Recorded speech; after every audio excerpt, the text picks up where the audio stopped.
नमस्कार, मैं हूं शिखा राजटा और आपका स्वागत है आपके अपने यूट्यूब चैनल लीगल पॉइंट में। आज हम हिमाचल प्रदेश उच्च न्यायालय के एक बहुत ही दिलचस्प और महत्वपूर्ण फैसले पर चर्चा करने जा रहे हैं। ये मामला सरकारी कर्मचारियों के वेतन निर्धारण, वेतन विसंगति और गलत भुगतान की वसूली रिकवरी से जुड़ा हुआ है। ये एक ऐसी समस्या है जिसका सामना बहुत से कर्मचारी करते हैं। लेकिन आगे बढ़ने से पहले, अगर आप अभी तक हमारे लीगल पॉइंट परिवार का हिस्सा नहीं बने हैं, तो कृपया चैनल को सब्सक्राइब करें, इस वीडियो को लाइक करें और हाँ, वह बेल आइकॉन दबाना बिल्कुल न भूलें ताकि आपको हमारे नए वीडियो की सूचना सबसे पहले मिले। चलिए, सबसे पहले इस मामले के विवरण, केस डिटेल्स पर एक नज़र डालते हैं। केस नंबर सिविल रिट याचिका CWP संख्या 3646/2024। केस का नाम चमन बनाम हिमाचल प्रदेश राज्य और अन्य न्यायालय, हिमाचल प्रदेश उच्च न्यायालय, शिमला। जज माननीय न्यायाधीश ज्योत्सना रेवाल दुआ। निर्णय की तिथि 14 अक्टूबर 2025। मामले का सारांश। इस केस में याचिकाकर्ता पिटिशनर श्री चमन, जो एक क्लर्क थे, विभाग द्वारा जारी किए गए एक कार्यालय आदेश ऑफिस ऑर्डर से नाराज थे। यह आदेश 16 फरवरी 2024 को जारी किया गया था। इस आदेश में दो बातें थीं।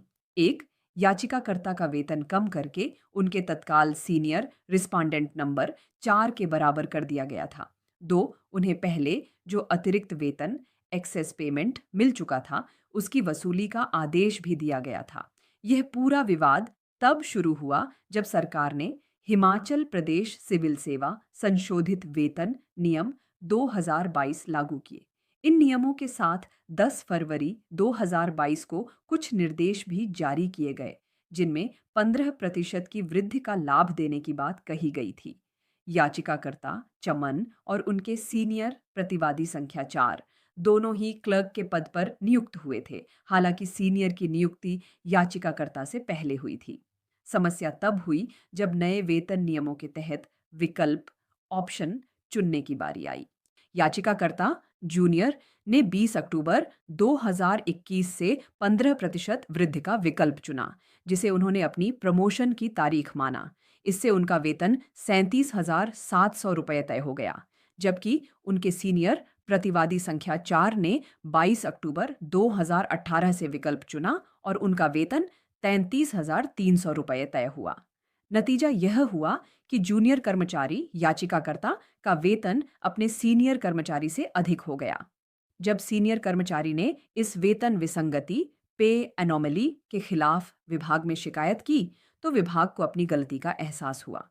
विभाग ने पाया कि याचिकाकर्ता को प्रमोशन नहीं दी गई थी, बल्कि उन्हें जूनियर असिस्टेंट के तौर पर प्लेस किया गया था। इसलिए उनका चुना गया विकल्प गलत था।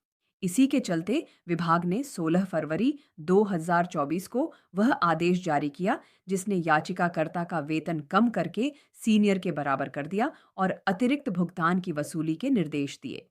ये मामला बहुत ही तकनीकी है, लेकिन ऐसा अक्सर देखने को मिलता है। आपके विचार में क्या विभाग का यह कदम सही था? हमें कमेंट सेक्शन में ज़रूर बताएं और इस जानकारी को अपने दोस्तों के साथ शेयर भी करें। अब देखते हैं कि इस मामले में मुख्य कानूनी बिंदु, लीगल पॉइंट्स क्या शामिल थे। Legal points involved. इस केस में माननीय उच्च न्यायालय के सामने कुछ मुख्य कानूनी प्रश्न थे।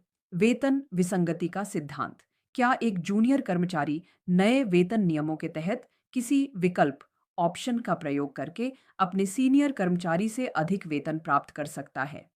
नियमों की व्याख्या। क्या 10 फरवरी 2022 के निर्देशों का पैरा 4 2 ए, जो स्पष्ट रूप से कहता है कि किसी भी हाल में जूनियर का वेतन सीनियर से अधिक नहीं होगा, लागू होगा?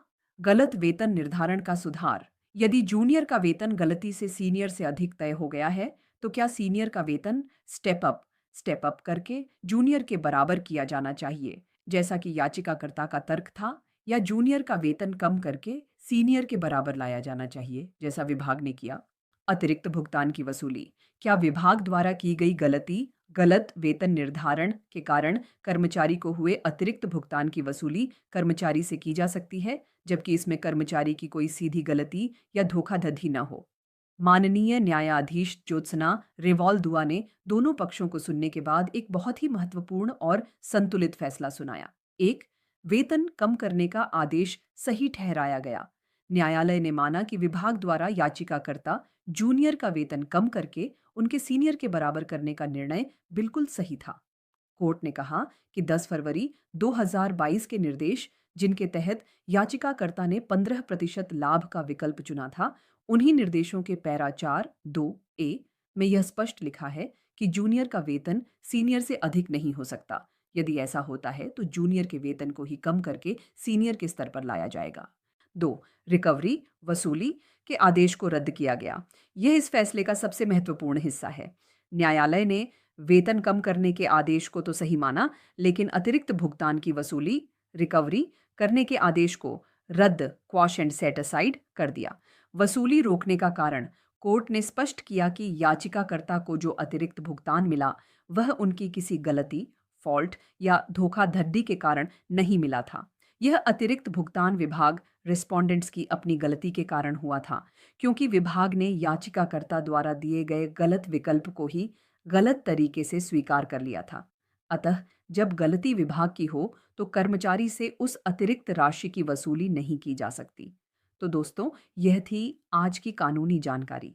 इस फैसले से यह स्पष्ट होता है कि वेतन निर्धारण में हुई गलती को सुधारा तो जा सकता है, लेकिन अगर गलती विभाग की है तो उस गलती का खामियाजा कर्मचारी से वसूली करके नहीं भरा जा सकता। आपको यह जानकारी कैसी लगी? लीगल पॉइंट पर हम ऐसे ही कानूनी मामलों को सरल भाषा में आप तक लाते रहेंगे। हमारे साथ जुड़े रहने के लिए धन्यवाद।